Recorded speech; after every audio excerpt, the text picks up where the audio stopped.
राज्य के अंदर एक दिन ऐसा काले बादल जैसा सन्नाटा फैला जो किसी भी घातक घटना का संकेत था। यह कहानी उस दिन की है जब राजकुमारी सन प्रभा का विवाह तय हुआ था।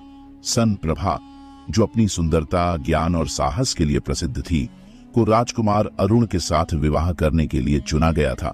उसका विवाह समारोह न केवल राज्य में बल्कि आसपास के राज्यों में भी एक भव्य आयोजन के रूप में मनाया जा रहा था। हालांकि इस खुशी के अवसर पर कुछ अप्रत्याशित घटित होने वाला था। राज्य के शाही महल में हर कोई खुश था, लेकिन भीतर ही भीतर एक गहरी साजिश तैयार हो रही थी।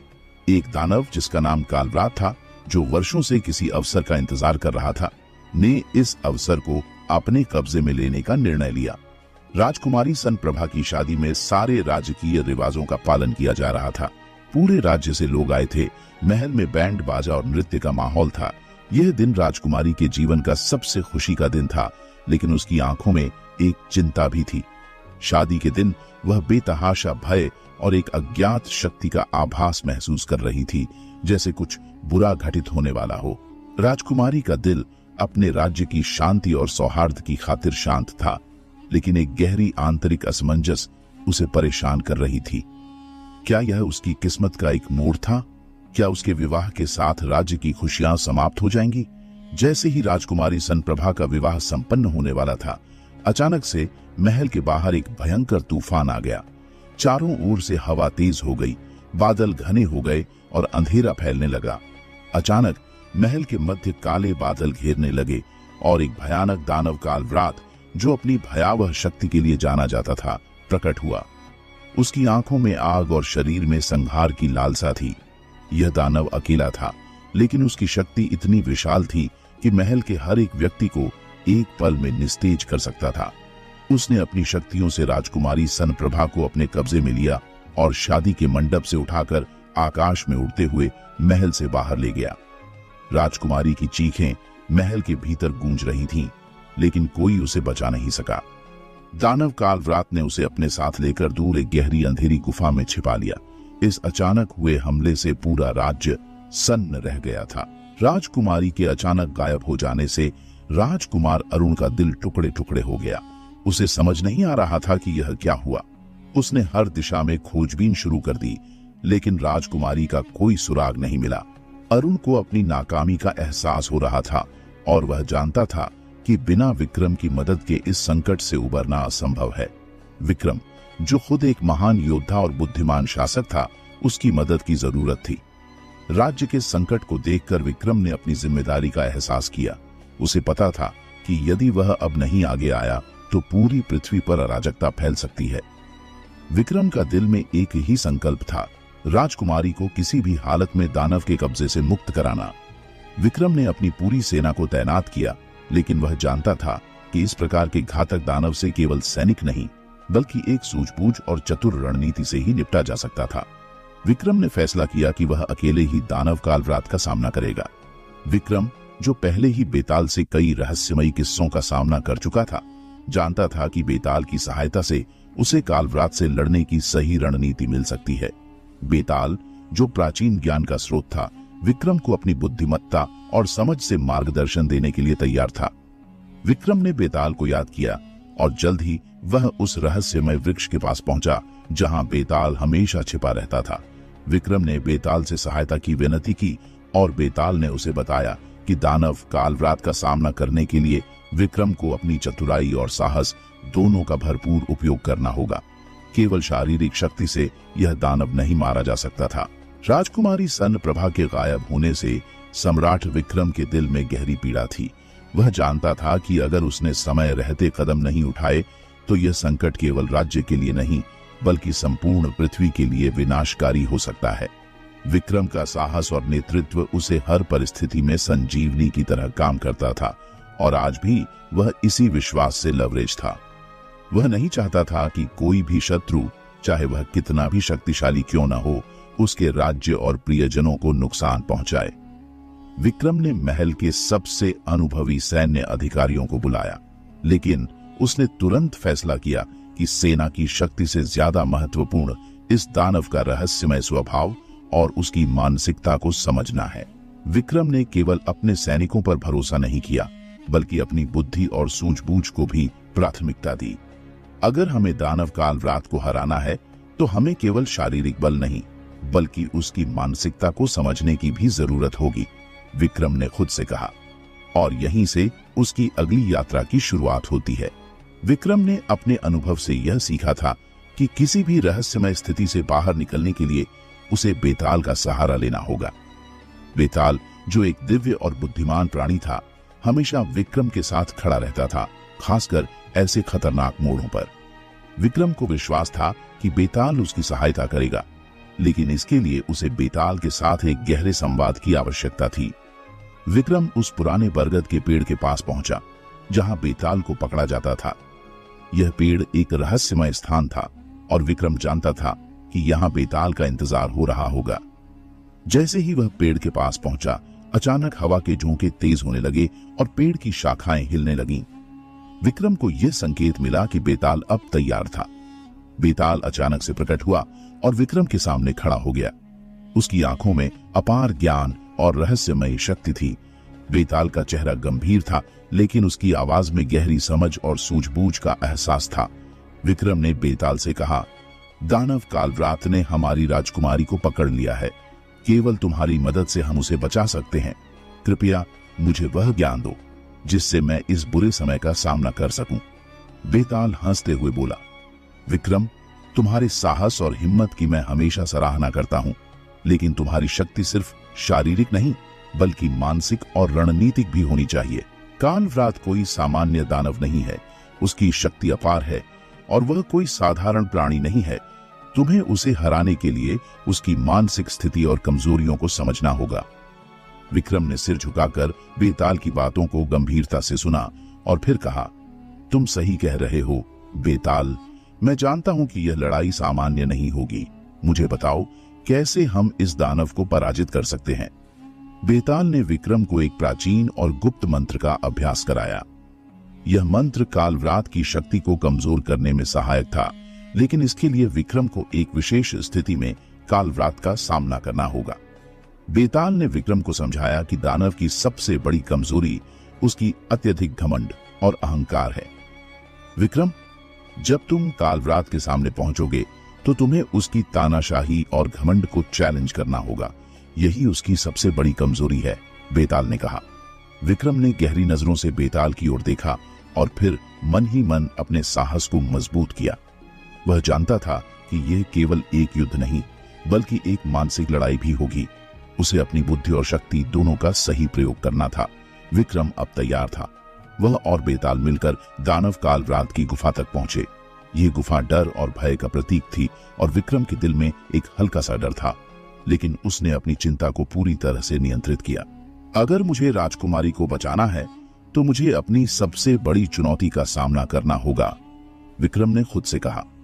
गुफा में दाखिल होते ही विक्रम ने कालव्रात को देखा। वह अपनी पूरी भयावहता के साथ खड़ा था। उसकी आंखों में आग जल रही थी और शरीर से आग की लपटें निकल रही थीं। विक्रम ने बेताल द्वारा बताए गए मंत्रों का उच्चारण किया और अपने मन की शक्ति को एकत्रित किया। वह जानता था कि अगर उसने इस मौके को गंवाया तो वह कभी भी कालव्रात से नहीं जीत पाएगा। गुफा में प्रवेश करते ही विक्रम ने कालव्रात की काली छाया को महसूस किया। उसकी डरावनी उपस्थिति ने पूरे वातावरण को घेर लिया था और विक्रम के शरीर में एक सिहरन दौड़ गई थी। फिर भी उसने अपनी भावनाओं को काबू में रखा।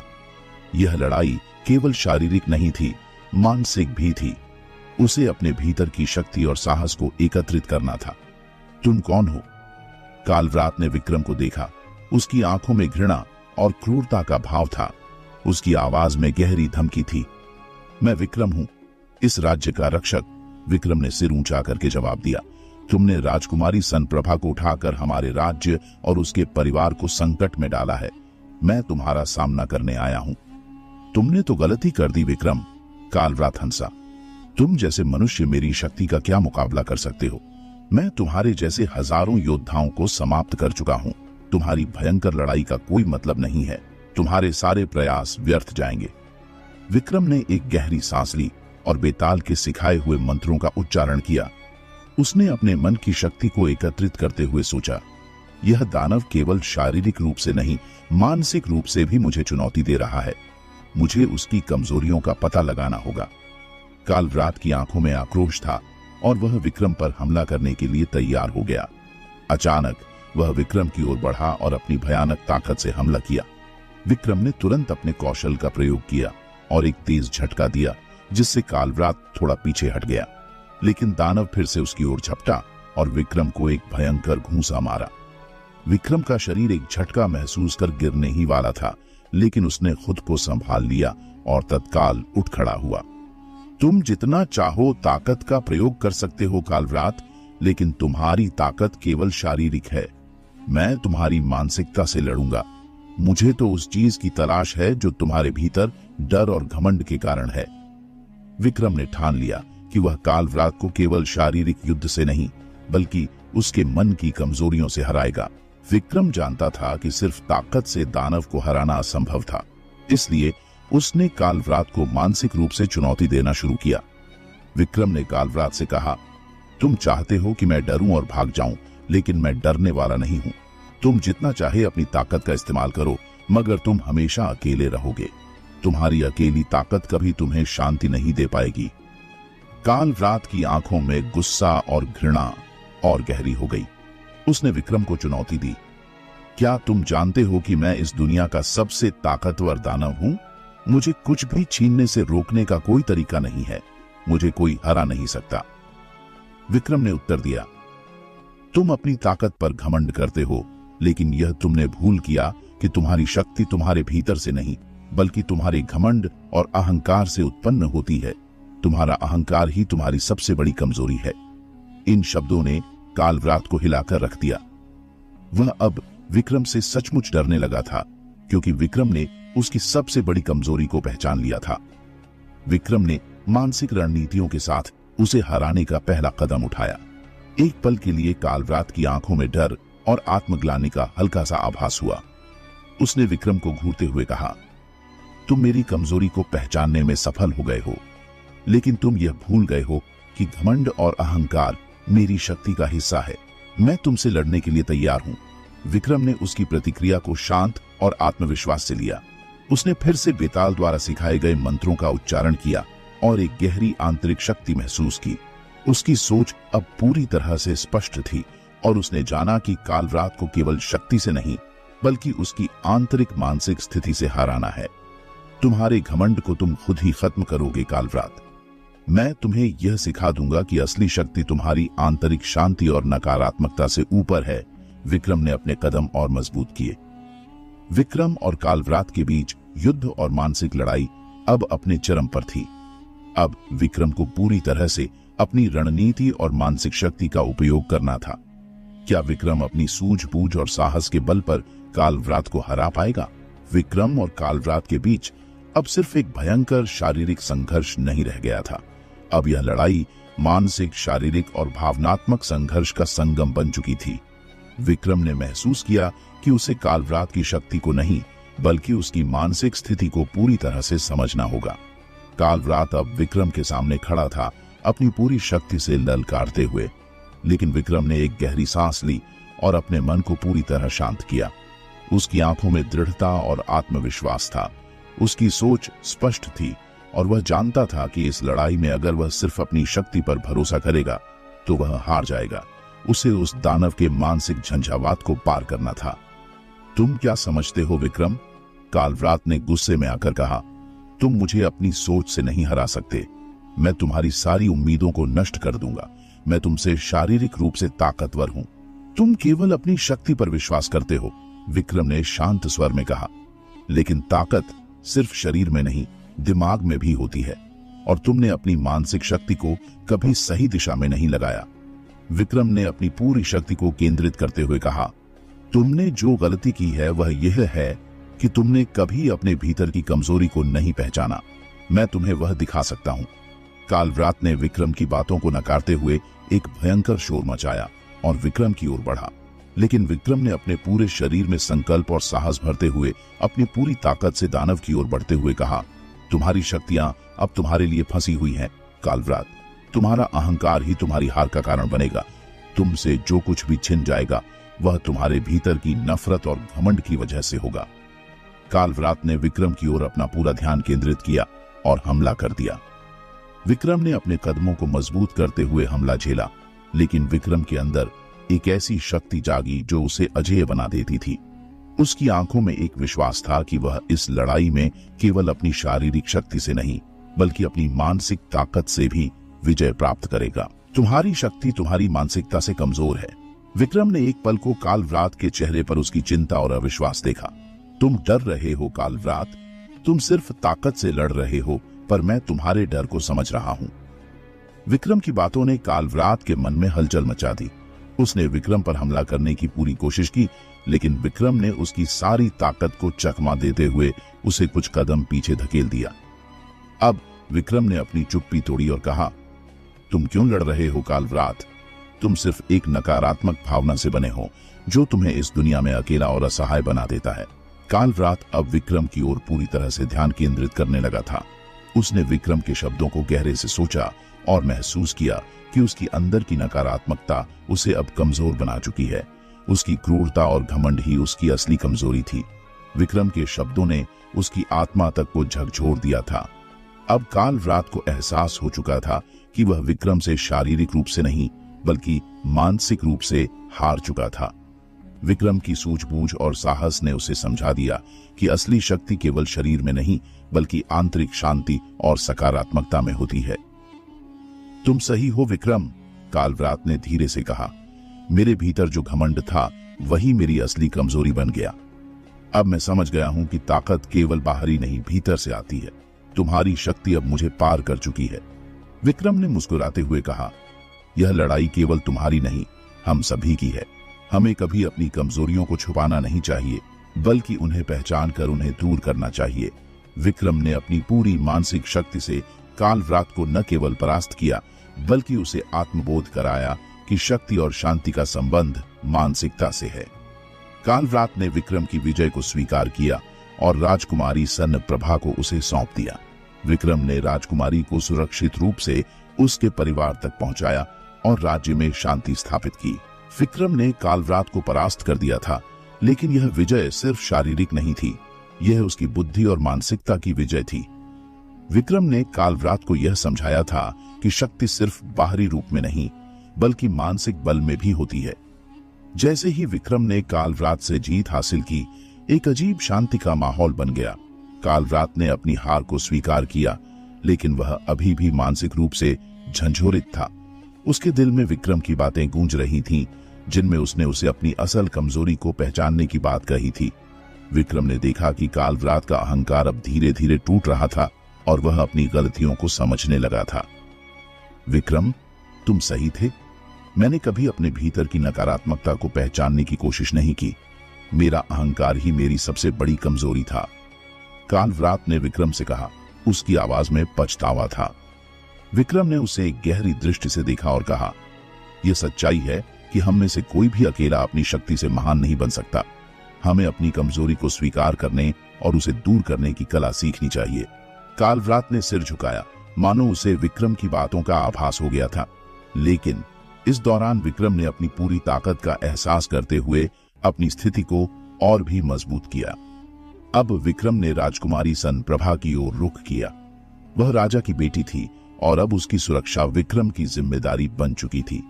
विक्रम ने संकल्प लिया कि वह राजकुमारी को हर हाल में सुरक्षित घर पहुंचाएगा और राज्य में शांति स्थापित करेगा। राजकुमारी सन प्रभा ने विक्रम की ओर देखा और उसके अंदर एक अजीब सा सम्मान और विश्वास जागा। उसे महसूस हुआ कि विक्रम की शक्ति केवल बाहरी नहीं थी, उसकी ताकत उसकी मानसिक दृढ़ता और निष्ठा में थी। वह जानती थी कि अब वह सुरक्षित है, क्योंकि विक्रम ने उसे अपनी शरण में लिया था।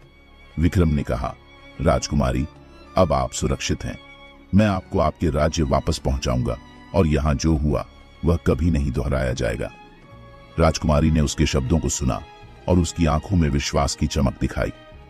आपकी इस बहादुरी के लिए मैं हमेशा आभारी रहूंगी विक्रम। आपने मेरी जान की कीमत समझी और मेरे राज्य को बचाने का संकल्प लिया। विक्रम ने एक मुस्कान के साथ कहा, यह मेरी जिम्मेदारी है। आप मुझे एक राजा की तरह नहीं, एक सच्चे मित्र की तरह मान सकती हैं। विक्रम ने राजकुमारी सन प्रभा को अपने साथ लिया और वापस लौटने का मार्ग तय किया।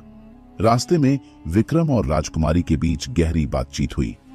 राजकुमारी ने विक्रम से पूछा, आपने जो किया वह इतना अद्भुत था। क्या यह सच है कि आपकी शक्ति सिर्फ शरीर में नहीं बल्कि आपकी सोच और मानसिकता में भी है? विक्रम ने उत्तर दिया, हाँ राजकुमारी, शक्ति केवल शरीर में नहीं बल्कि हमारे विचारों और आस्थाओं में भी छिपी होती है। जब हम अपने आत्मबल को पहचानते हैं तो कोई भी शक्ति हमारे सामने नहीं टिक सकती। इसी दौरान विक्रम और राजकुमारी सन प्रभा के बीच कई और साक्षात्कार हुए, जिनमें विक्रम ने उसे जीवन के गहरे सिद्धांत सिखाए। राजकुमारी अब विक्रम से केवल एक योद्धा के रूप में नहीं बल्कि एक गुरु के रूप में जुड़ी थी। जैसे जैसे यात्रा आगे बढ़ी, राजकुमारी सन प्रभा ने अपने भीतर बदलाव महसूस करना शुरू किया। विक्रम के साथ बिताए गए समय ने उसे यह सिखाया कि शक्ति सिर्फ बाहरी नहीं बल्कि आत्मविश्वास, आस्था और सच्चाई में भी है। वह अब खुद को पहले से कहीं अधिक मजबूत महसूस करने लगी थी। राजकुमारी ने एक दिन विक्रम से कहा, विक्रम, आपने मुझे सिखाया कि असली शक्ति क्या होती है। आपने मुझे यह एहसास दिलाया कि हमारी मानसिकता और आत्मबल से हम कोई भी कठिनाई पार कर सकते हैं। अब मैं अपने राज्य में एक सशक्त और समझदार शासक बनूंगी। विक्रम ने सिर झुकाकर कहा, आपका आत्मबल ही आपको सबसे बड़ी शक्ति देगा राजकुमारी। जब हम अपने भीतर की शक्तियों को पहचानते हैं तो कोई भी हमें रोक नहीं सकता। जब वे यात्रा में आगे बढ़ रहे थे, विक्रम को एहसास हुआ कि उनका यह संघर्ष अभी खत्म नहीं हुआ था। भले ही उन्होंने कालरात को हराया हो, लेकिन दुनिया में और भी शक्तियां हैं जिनका सामना विक्रम को करना होगा। यह युद्ध खत्म नहीं हुआ है राजकुमारी। हमारे सामने अभी भी कई चुनौतियां हैं, लेकिन हम जिस रास्ते पर चल रहे हैं वह हमें सही दिशा में ले जाएगा, विक्रम ने कहा, और उनकी आंखों में एक नई उम्मीद का संचार हुआ। राजकुमारी सन प्रभा के साथ विक्रम की यात्रा जैसे जैसे आगे बढ़ी, वैसे वैसे दोनों के बीच एक गहरा रिश्ता बनता गया। राजकुमारी को अब यह महसूस होने लगा था कि विक्रम सिर्फ एक शासक या योद्धा नहीं था, बल्कि वह एक साधारण इंसान था जिसमें गहरी समझ और संवेदनाएं थीं। एक रात जब वे एक छोटे से गांव के पास रुककर विश्राम कर रहे थे, राजकुमारी ने विक्रम से पूछा, विक्रम, तुम हमेशा इतने निडर और साहसी क्यों रहते हो? क्या तुम्हें कभी डर नहीं लगता? विक्रम ने गहरी सांस ली और कहा, डर सबको लगता है राजकुमारी, लेकिन जो सबसे बड़ा डर होता है वही हमें सबसे बड़ी ताकत भी देता है। मैंने अपनी डर को कभी नहीं भागने दिया, बल्कि उसे समझा और उससे लड़ा। डर से भागने का नाम नहीं है, बल्कि उससे जीतने का नाम है। राजकुमारी ने उसकी बातों को गहरे से सुना और महसूस किया कि विक्रम की ताकत सिर्फ उसके शरीर में नहीं बल्कि उसके दिल और मस्तिष्क में भी थी। यही कारण था कि वह हमेशा हर चुनौती का सामना करता था। विक्रम और राजकुमारी की यात्रा जब तेजी से आगे बढ़ रही थी, तब अचानक एक नया खतरा सामने आया। एक दिन जब वे जंगल के बीच से गुजर रहे थे, विक्रम को एक अजीब सा आभास हुआ। उसकी नजरें तेज हो गईं और वह सावधान हो गया। कुछ तो गड़बड़ है, विक्रम ने धीरे से कहा। इस जंगल में कुछ और भी है जो हमारी राह रोकने की कोशिश कर रहा है। राजकुमारी ने पूछा, क्या तुम कुछ महसूस कर रहे हो विक्रम?